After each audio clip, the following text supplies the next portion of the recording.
All right, Kevin, can you hear me okay? Awesome. Well, thank you for taking the time to join us. Congratulations on yet another win. And can you just talk us through your run? We had just a really, really good Busch Light Ford Mustang tonight. I got it a little dinged up with 50 or 60 laps to go. I knocked a hole in the nose and, made it a little too tight through the center of the corner, but it turned into a heck of a race. In and out of traffic there with Kyle. He got me once pinned up there in traffic, and I was able to do the same thing back and then hold the lead there till the end. So just really proud of everybody for everything that they've done all year and just continuing to fight. And there's not many races that you can win or like winning here at the Bristol Night Race. So that was a lot of fun. Awesome. Well, we're going to open up the floor here for questions for Kevin. If you have them, please raise your hand or send me a chat, and we will kick things off with Jordan Bianchi. Go ahead, Jordan. Kevin, it seems like you guys have maybe separated yourselves a little bit from Hamlin. You guys were, kind of 1A, 1B through much of the regular season. Do you feel like you've kind of separated yourself from them a little bit performance-wise? I don't really know. I hadn't really paid attention. We're nose down, just trying to do what we do. I'd have to go back and find out all the things that happen. Look, that stuff can flip around and turn the other direction really quick. So they all outran us. I felt like the Gibbs cars outran us at Richmond. We struggled at Darlington and figured out, a great strategy and wound up, capitalizing on a late accident there. And tonight, probably had the best car. So, it's it can go either way. It's just those days that you don't have, a really good car, what happens and how you can rebound from that. And on the days you do have a good car and, hopefully finding victory lane. So it's been a battle some weeks, and some weeks it's been good, but we've been able to capitalize on the good weeks. And how do you feel going into round two? Everybody knows the Roval, Talladega, a lot of trepidation there, but you guys got a lot of bonus points. Are you feeling confident, just nervous? I'm not really nervous. I don't think we lack any confidence, but, I think as you look at every round, even this round, you had every race can be a challenge, and that's how we approach it. We're confident that we can do what we need to do, and whether that's good enough, you don't know. And sometimes you have circumstances out of your control, or you do something wrong and screw something up. So you just never know. But, I think we all have a lot of faith in each other as team members, and we go week to week and just battle and see where we're at and go from there. All right, we'll take our next question from Jeff Magliochetti. Go ahead, Jeff. Hey, Kevin, congratulations on another win. Those last 60 laps, you navigated the lap traffic pretty well. What can you say about the job your spotter Tim did tonight and the job he did guiding you through that lap traffic? How great was that to have on your side? Yeah, I think that the best – it's Timmy was on it tonight. He just he was one step ahead of me, and that really helps because, you can't really see all the way out of the corner when you're entering the corner or headed to the center of the corner. You can't really tell. So him being one step ahead of me, so I know what to do when I get to the next corner as far as lower high lane, definitely puts us in a good spot. So he did a great job. The biggest turning point of the night was when we were coming to pit road. Cars, beside me spun out and we stayed on the racetrack and without clipping a box or anything and put a bunch of them a lap down. So that was definitely a big moment. And, you've won now with fans in the stands, but tonight was another win with an even bigger crowd. We had 30,000 out there tonight. So how awesome was it coming to the start-finish line and seeing the fans and the crowd? Yeah, that really started before the race. I hadn't been to too many races where I've been that jacked up getting in the race car. The fans were so enthusiastic tonight, and I don't know if we've just been away from them for that long, but you could feel the enthusiasm in the stadium tonight, and I think as I was getting in the car, I was wound up and just really, really ready to race. And then after the race, just the excitement that you could hear and the cheering from the crowd just made me excited. And I haven't felt that in a while. When you look at Bristol, it's always very enthusiastic. But tonight, these people were so wound up. I think we're all tired of sitting at home and not really knowing what to do. But tonight they all let it loose, and that gave me a lot of excitement as well. Got that right. Thanks, Kev. Good luck next round. Yep. All right, Kevin, I'm going to read you a question here from Abigail Brown. She is wondering, how do you feel about continuing your chase for the championship next week at Las Vegas Motor Speedway? Yeah, we just got to keep doing what we're doing. I think as you look at Vegas, it's a low grip racetrack. I think it's probably been some of our races that we've had most of our trouble at, but we've figured out a way to race well and strategize well and do what we need to do. So we're just going to go out there and battle. We've got a whole new car going out there, so we'll just do what we've been doing every week, and hopefully put ourselves in position to capitalize on some stage points and see where you are at the end, and hopefully do the same thing we did tonight and be up front and have a chance to win. All right, we'll take our next question from Bob Hawkers. Go ahead, Bob. Yeah, Kevin, how did you feel the traction compound? How much did it affect the race, and did it do what you expected? I really like the way that the track raced tonight, because you could really maneuver on the bottom. I thought that the first two races were, just way too bottom heavy as far as the racetrack went, and that top lane never came in. And tonight you could race all over the racetrack, and when you had a lap car high, you could shoot to the bottom, and when you had somebody low, you could shoot high. So you had a lot of options, and as a driver, that's really what you want. And what do you think is the bigger impact of your win? Is it the 5 bonus points that you get, or keeping Kyle from getting 5 bonus points and him having to start kind of this next round in a hole? I think the biggest thing is I get to keep this sword. So I'm more excited about that. Thank All right, you. we're going to take our Bob. next one. If you wanted, Bob, I'll ship it to you. No, you can. Okay. You can. It's yours. You I'll earned ship it. up there. I'll ship it up there to New York if you want to. No. You want to check it out. All right, we'll take our next one from Steven Toronto. Go ahead, Steven. Kevin, in regards to lap traffic, Kyle wasn't happy with a couple of those cars. And if you look at it, the recurring lapped cars, there were a couple really toward the back of the field that were dozens and dozens and dozens of laps down. Since you've been around for almost 2 decades, have you ever seen this much of a disparity in terms of strength of field and competitive gap between those cars that are competing for wins and championships and those who are just I would definitely suggest that you probably go back and watch some races from the 70s, 60s, 70s, 80s.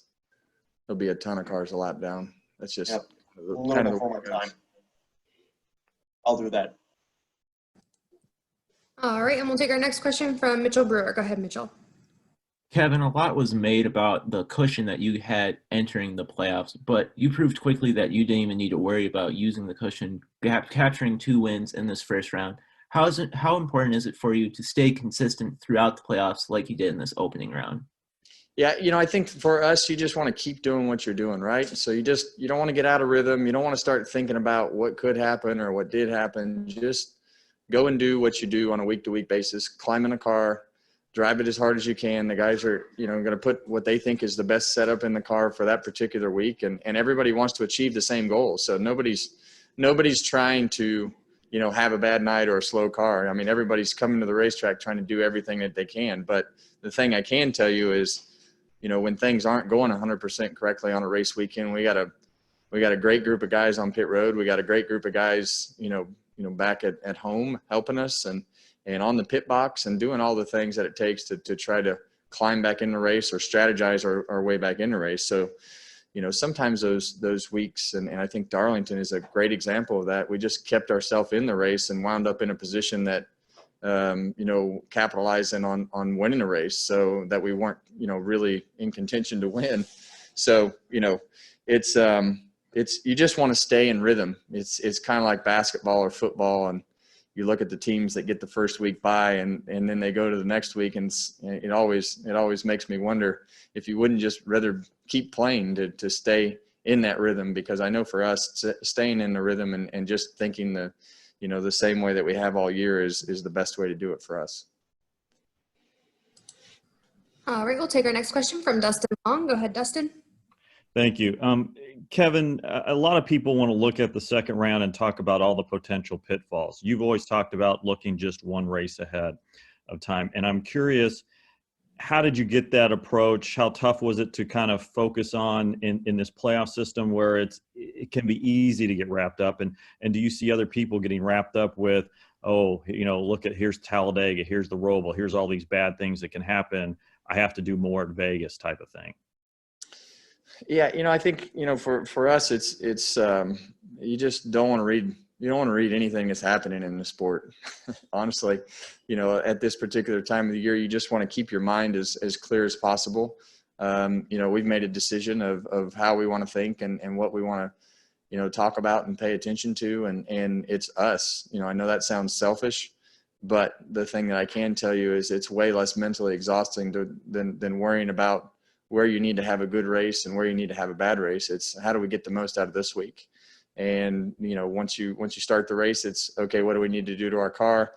Are we good? Are we bad? Where do we need to work? And just try to be productive and proactive of thinking towards what we need to do next. So, thinking, I don't have the capacity to think more than 1 week ahead anyway. So, and trying to overthink things just takes way too much space in my brain for me to function during the week. Thank you. Yep. All right, our next one for Kevin will come from Mark Garrow. Go ahead, Mark. Thanks. Congratulations, Kevin. It was fun to watch you guys in the closing laps from up here. 9 wins, you're close to 10. I talked to you about this when you got to 8. A 10-win season is just unbelievable, and now you may be on the threshold of that. And I wonder how you feel about that, and how do you feel about this being maybe your greatest season ever at age 44? Well, I love that it's in the conversation of being the greatest season ever, because you look at the sports gurus that don't know a lot about racing. They put these graphs up and talk about where your peak seasons are and where you're good, where you're bad. Where you're good is where you have the best results, and fortunately for me, they're coming right now, and I've been fortunate to be surrounded by a great group of people that have the same commitment to doing the things that I like to do, and that's race cars and try to do it at a very high level. So I'm just fortunate to be able to still be doing this for 20 years now, and be successful, and it's we got to 9, so that's one step closer than we were at 8. So I don't know if we'll make it to 10, but we're gonna keep trying to do the best we can every week, and it's just been an unbelievable year. All right, we'll take our next question from Jim Utter. Go ahead, Jim. Congrats, Kevin. You guys have enjoyed a lot of success under some very trying and difficult circumstances this season, but during the last couple of months, you've also been doing it while Keelan has started his racing career. I just wondered how you felt, how you dealt with being operating under the circumstances of racing right now, while also trying to be race car driver dad. Yeah, well, I think it's actually helped me, because a couple questions ago, talking about, this track and that track, it's actually made me not have time to pay attention to any of it. It's pretty much been the go-kart stuff and family and this, and that's it. And that's all I've got time for. I stood in the rain on Thursday, and we rode around the racetrack on Thursday, stood in the rain. Friday, he did a great job, lost by a couple inches today. I know he was bummed out about that, but I think as you look at that, I got to get up at 6 o'clock in the morning and take him to race 2 more. So, it's really helped my enthusiasm for racing in general, because I see his excitement towards, the things that we're doing together. And there's really just, we aren't going to go play basketball or baseball or anything like that, because there's just, it's not something that we can go do and kind of be in our little corner of, in our own trailer and kind of keep ourselves distance from everybody else. But seeing not only Keelan, but seeing the enthusiasm that those that those young kids have for trying to learn how to race and being at the racetrack and being around and watching the other kids and their dads and interacting, from dad to driver and just see his progression and the way that he's become better and more in tune with what's going on has been a lot of fun for me. So it's actually just really kind of made me focus on just there's more time that I think about racing. It's not just here, it's there. And I think that's, basically what my whole life has been around. And there was a time period there where you're like, man, I don't want him to race. I don't want him to do this. And then you see that step back into go-karts. And I remember all the great times that we had at the racetrack. And now you're experiencing those things and you've got mom and sister and we can travel as a family. And it's really reminded me, how great racing is and how much of a family sport it really is. So it's been fun. Thanks a lot, Kevin. Mm-hmm. All right, Kevin. Well, it looks like that's all we've got for you. Thank you so much for taking the time to talk with us. Congratulations on another win, and we'll see you at Las Vegas. All right, guys. Thank you.